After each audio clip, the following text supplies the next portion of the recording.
Hi everyone, welcome back to Lifting the Lamp.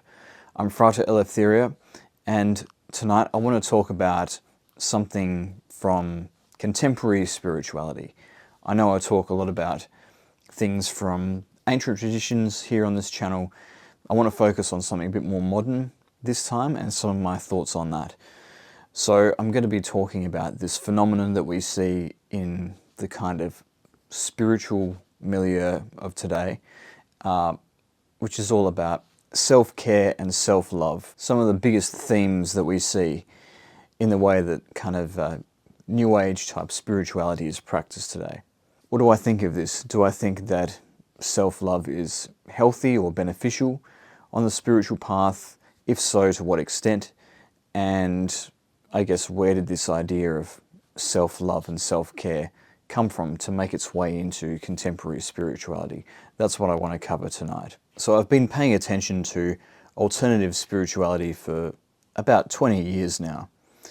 It used to be called the kind of New Age movement. It's not really called by that term anymore, but it's pretty much the same phenomenon as what the New Age was in like the 90s and the noughties. And I've noticed a shift in that time.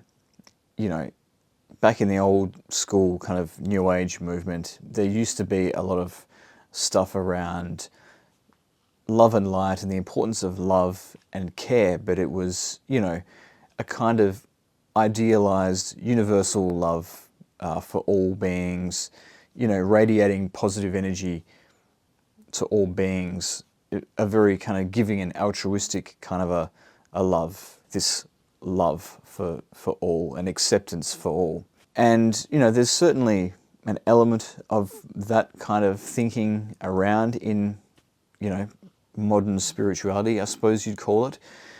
But since then, there's been a kind of move towards the individual a lot more.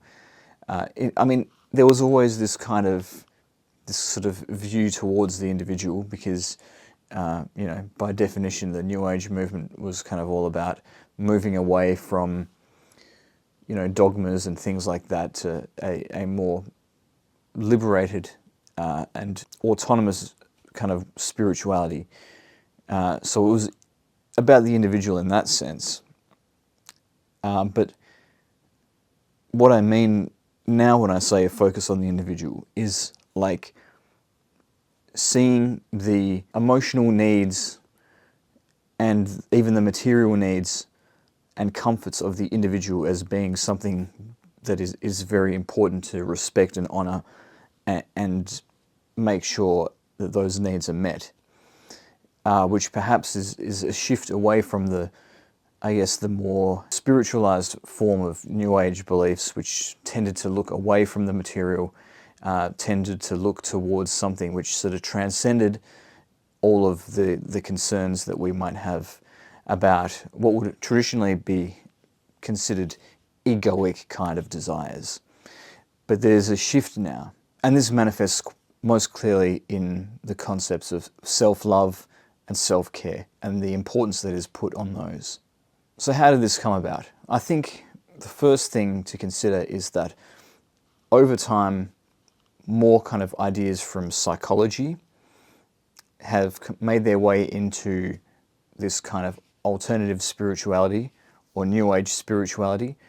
Modern psychology is relatively recent. It only really made its debut in the 20th century. And so the influence of psychology and the permeation of psychological ideas on spirituality is a relatively recent phenomenon. And so we see it still unfolding in real time. And of course, psychology is all about the individual. You're getting treated as an individual, as a psychological unit that is treated as more or less indivisible. You know, each individual has their own conscious, their own unconscious, their own superconscious, etc. And the objective is to kind of bring as much into conscious awareness, I suppose, as possible, if you're looking at it through the lens of what spirituality tries to do. And so the conscious mind is all about self-identity. And so there is this focus on the self or individual that is kind of implicit in the psychological approach to understanding mind and understanding who we are and how we need to change. I think another factor is that, you know, we're moving from a culture of, you know, the dominance of what I will call churchianity. I was going to say Christianity, but really it's an interpretation of Christianity that comes down to us from the church and what the church hierarchy does to interpret that belief system. And it's a kind of interpretation of the message of the Bible that is very lacking in compassion for the individual. So there is an extreme that the way that Christianity has been taught historically, that teaching has been taken to, which is the complete denial of the individual, the complete abnegation of any sort of will or agency of the individual, up to and including if there is suffering caused to the individual and the only recourse they have is to stand up for themselves, it's better to just take it and to just be a victim, and that's somehow more glorified or sanctified. And that's the way that it's been taught. I don't think that's necessarily the correct interpretation. For example, the story where Jesus says to turn the other cheek, if you read it in the cultural context in which it was given, is more about standing up for yourself in a way that encourages the good in the other person and doesn't just seek to destroy them. And that's the meaning of love your enemies. But it has been twisted around over time to just mean be meek, be passive, and just take whatever life throws at you. And whatever you do, do not assert yourself because that's sinful. And that's very suitable to the church hierarchy, which has been part of the power structure that seeks to keep people compliant and has operated in that way over the centuries. So that's kind of the source of this kind of mistaken interpretation of Christianity, which is what a lot of people associate with it and are trying to get away from.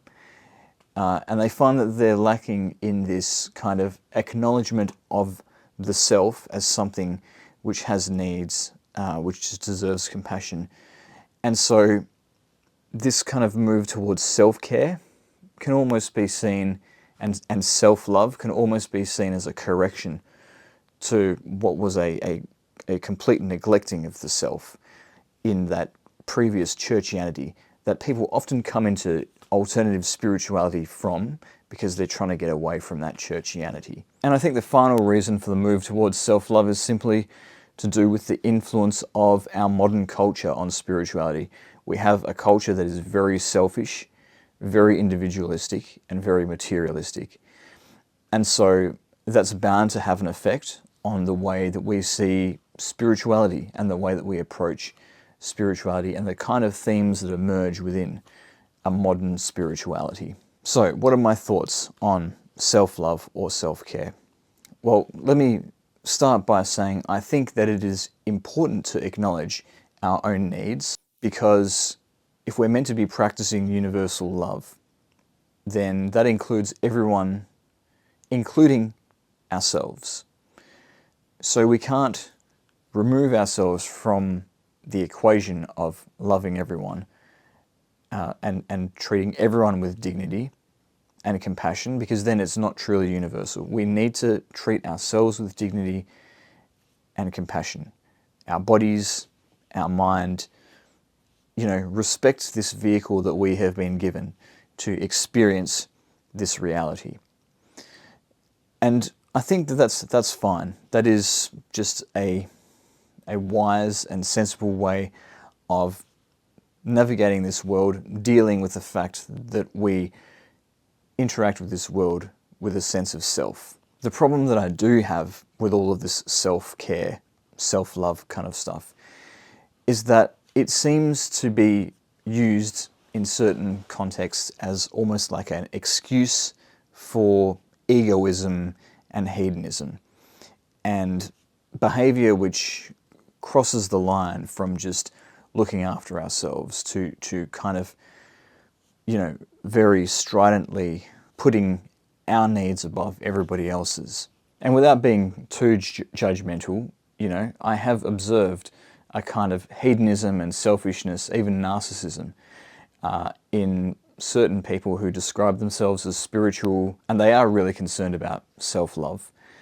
But you can see from the way that they're practicing it that it is really just about feeding their ego and stroking their own ego and inflating their own sense of self-worth, perhaps beyond anything which would be considered reasonable. And so this idea that we need to look after ourselves first before we can be of use to the universe, it's something that can very easily be exploited by the ego, make life as comfortable for ourselves as possible, before we think about doing things which might help others, which require sacrifice and discomfort. Because sometimes you do need to do those things in order to further the greater good. And so there is a danger there, I think, that too much emphasis on self-care can lead to a very selfish way of being, and even a very entitled way of being.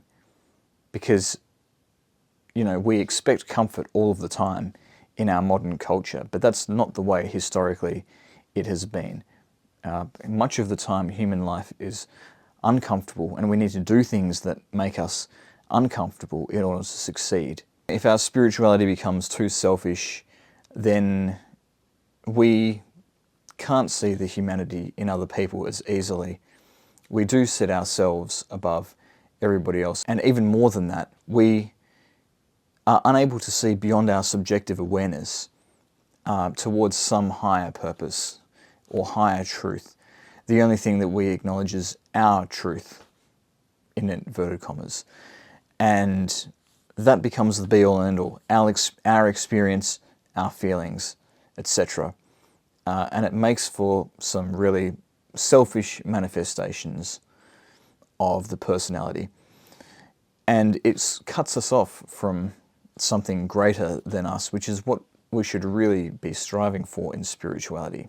And if we try to just love ourselves, it isolates us, and we miss an opportunity to allow others to love us.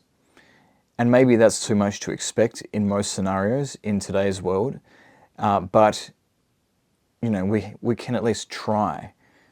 And if we congregate with the right types of people, then perhaps we can create communities where that can happen.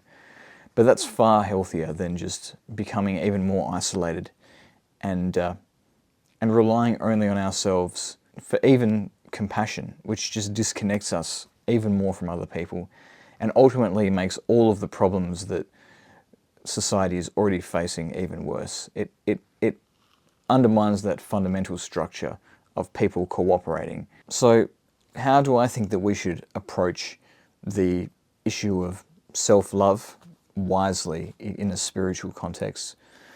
Well, as I've said already in this video and previous videos, we inevitably experience things with a sense of self.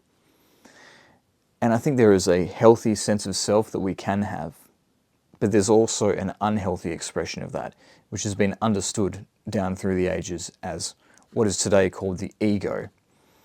And this is where we have too much of an attachment to getting what we want in certain situations. And so much of the time when we do desire something, it does come from the ego, and we have to recognize that and we have to check it. We cannot just be completely open up to just any desire we might have as an individual. It might seem compassionate, but you might actually be allowing unhealthy egoic desires to reinforce themselves. So do you need to write that person off in your life as toxic? Or should you try and repair the relationship first? Should you indulge in something which is quite hedonistic because it makes you feel good and that's the only thing that matters? Or should you question whether the things that you desire are really good for you in the long term? Should you form relationships based on what feels good to you as an individual, or should you think about issues such as who you should commit to what extent commitment is a good thing, and what your long-term goals are in forming relationships with people. Should you form your worldview based on your own personal experience of who you feel has victimized you, or should you try and get a broader view of history and the world around you and how different people might see the world? Should I do a rage ritual to let out all of my anger because I'm just holding it in so much and it feels good to express it, even though that creates neural pathways that make me angrier? It feels good in that moment, so I'm going to do it. Or should I be more restrained and in control of my emotions and deal with that energy of anger in a more skillful way that doesn't change me in a negative way? Should I feel and act in a way that makes me feel inflated and like I'm this really amazing person, no matter what anybody else thinks? Or does that risk turning me into a person who lacks perspective, who has an overinflated sense of pride in their own achievements? These are all kind of questions that we need to ask ourselves as we go through life. And if we have too much self-love, then we can avoid having those kinds of transformative experiences and transformative thought processes that allow us to see the forest from the trees. And then we get stuck in selfishness, and worse yet, we justify our selfishness with a kind of glib spiritual idea that we're doing something that is self-love, that is coming from a place of spiritual understanding, but it's really just the ego hijacking spiritual ideas. And really, before we can think about self-care or self-love, then we need to first think of creating a self that is worth caring for, a self that is trying to become more virtuous, a self that has goals which are, go beyond materialism and just pure self-interest towards actually doing things that are of service to humanity. And, and then when we have that kind of a self, we will feel better about ourselves and just our relationships with other people. And we'll just have a healthier and more wholesome lifestyle. And ultimately, we will be giving ourselves more care by living a virtuous life than anything else that we can think of, any other short-term desire that we might want to satisfy. So I'd certainly think there is a place for self-care in spirituality, but I think that perhaps I have a different idea of it to certain people in the spiritual community today. So I might just leave it there. I hope you enjoyed this video. If you did, please leave a like, subscribe to my channel to support my work, and if you want to support me further, hit join or thanks down below. But thank you again for listening, and I'll see you next time.